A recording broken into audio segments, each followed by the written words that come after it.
Tipo día que juicioso yo estaría, pero anoche la cagué. Por ponerme de chistoso, quedé muy contentoso, como loco fui a beber. La parranda estaba buena, sin problemas y sin quejas, trago y trago me tomé.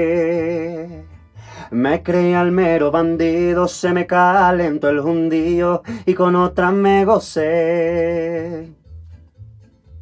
Y yo creyendo que nadie ponía cuidado a lo que hacía. Y justo al frente en mis narices en la barra estaba su amiga.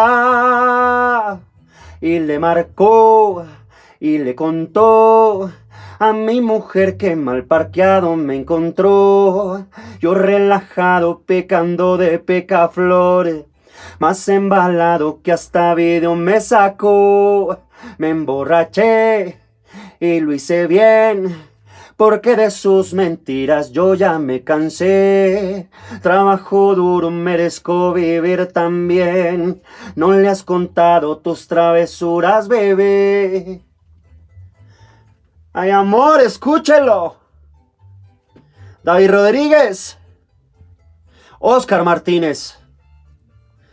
Tócalo, maestro.